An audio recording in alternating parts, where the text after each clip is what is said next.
So easy indoor refills. You can see the numbers we're collecting. How long does it take to refill in our projects? And it's 1 or 2 minutes on average. So it's a pretty good way to improve productivity across an entire shift. You can't really control this, but you don't lose any power across the shift. You're at full power, and that's hard to measure when you're comparing a battery lift truck to a fuel cell. But we're told that that is definitely a part of the value proposition. Maybe Gary or somebody can tell us all about how to do that and how to actually measure that.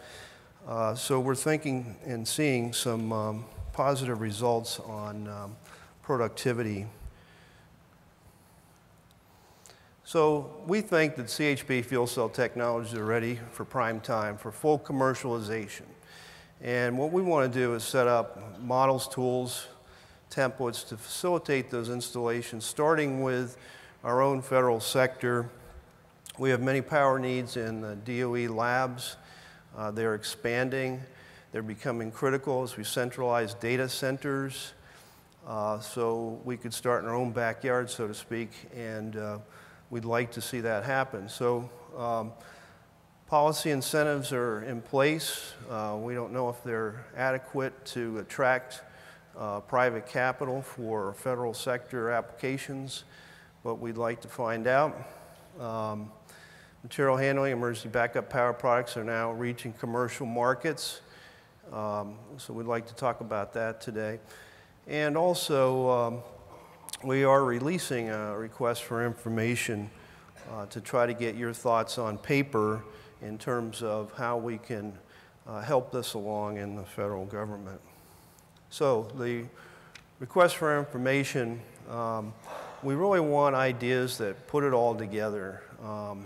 Tell us your thoughts on how can you put a, for example, CHP project together where you've got third-party financing to take advantage of either 1603, the grants in lieu of tax credits, or the investment tax credit, and state incentives, and how you procure it, install, and operate a system at a federal facility.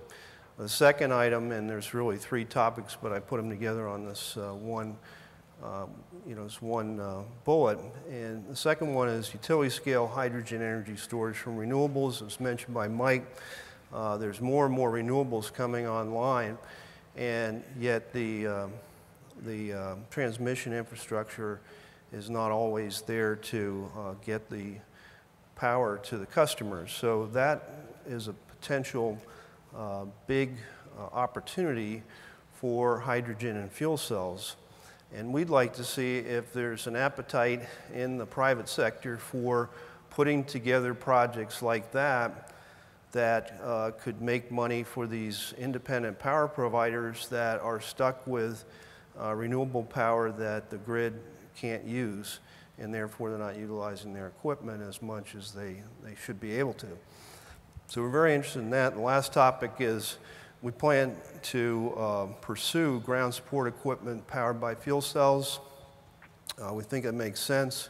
There was a study a few years ago that we sponsored that said the ground support equipment is a good app for fuel cells, and so we're looking at that as a possibility, talking to the FAA and the airlines to try to make that happen. So we need your responses. And people say that government doesn't do anything. Well, we don't do anything unless you tell us what you need. So we're asking you to give us your thoughts on how to do a better job of supporting this, the commercialization of fuel cells. So with that, I'd like to introduce our panelists and ask them to come up and speak. And what we want to do is have each one of the panelists give an overview of their project and their thoughts. And then at the end, I get to ask a few questions for a few minutes, and then we'll open it up for you to ask your questions. So I'll just introduce them, and then they can come up and do their own introductions, if that's all right with you guys.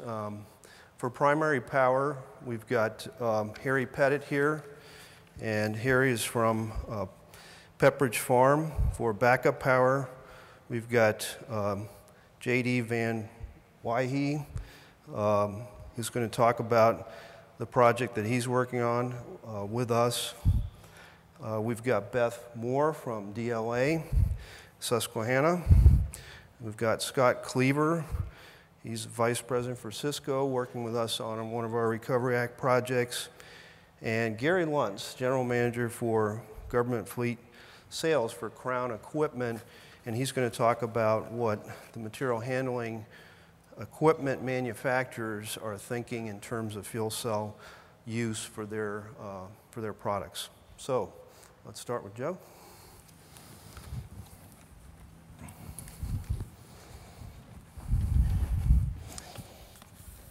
Thank you. I'm very happy to be here to discuss the Pepperidge Farm experience with fuel cells. First, I want to start with a quick overview of the company. Pepperidge Farm is currently owned by Campbell Soup and has been since 1961. But Pepperidge Farm was founded in 1937 by Margaret Rudkin. Her son had very severe food allergies, so she baked him an all-natural loaf of bread, had some of her friends try it. They said, hey, you need to sell this. She took it to the local grocery store. She took a dozen loaves, and the rest is history. It took off from there. The first plant was built in 1947, and we're now the leading premium quality branded bakery in the U.S. Here's a sample of some of our products. And I've made this comment to a number of people already as I walked around the show. I apologize, I did not bring samples with me. Feel free, though, to go to the grocery store, and I try to use the fuel cells as a selling point. That, listen, we're being environmentally friendly. We're promoting this technology, so feel free to do that at home as well. There were some values that Margaret Rudkin founded the business on, and they still pertain today. High-quality products, valuing people, continuous innovation, and a quest for what's next. Those last two are particularly appropriate in our corporate sustainability goals and how we're going to meet them. There's four that we're really focusing on. 50% reduction of water use per ton by the year 2020. This is based on 2005 base year. 35% reduction of energy use, 40% of our electricity from renewable power, and a 95% solid waste recycling rate.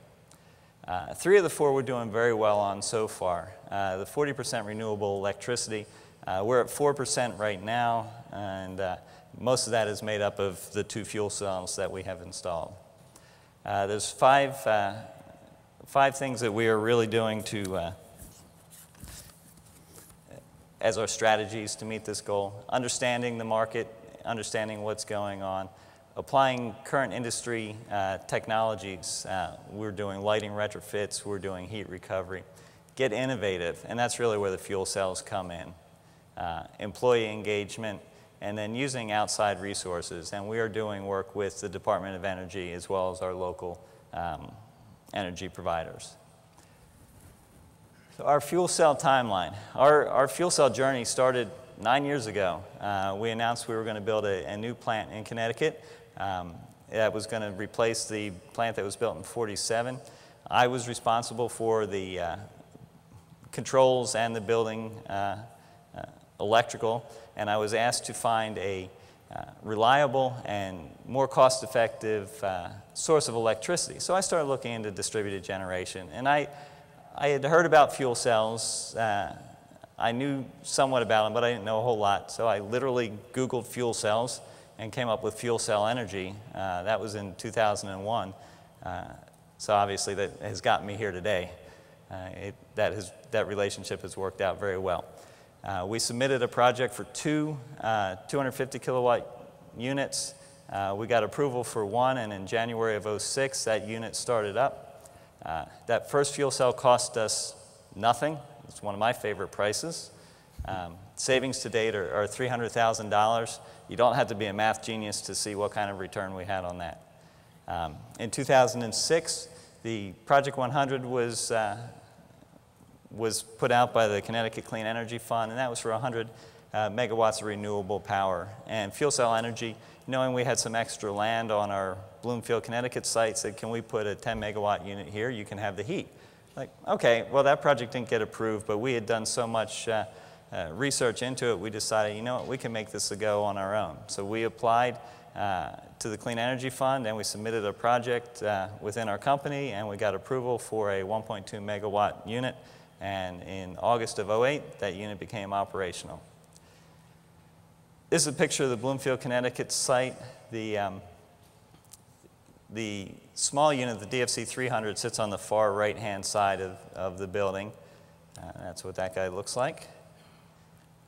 The large unit, the DFC 1500, sits in the back.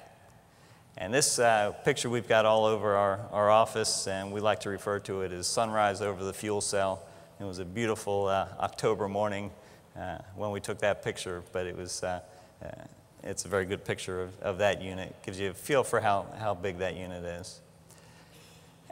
As everyone is aware, none of us can put fuel cells in without a good partnership. And working with Fuel Cell Energy and the Connecticut Clean Energy Fund, we were able to establish a very good partnership and have a successful fuel cell installation. Just to kind of show you a basis of what we are getting out of these fuel cells, our total electric usage in the Bloomfield plant is 16 million kilowatt hours. Of that, 2 million is generated by the small fuel cell, 10 million by the large fuel cell, and the rest we purchase off of the grid. Some of you may have seen this chart on the Clean Energy Fund board out in the exhibit hall. Basically, it just shows a schematic of how the system is set up. And again, the key point here is the heat recovery. We are able to recover enough heat that we produce 99% of the plant's steam needs. And the remainder of the heat is used in our thermal oxidizers, which are our pollution control equipment that we have. I was asked to talk about some of the performance.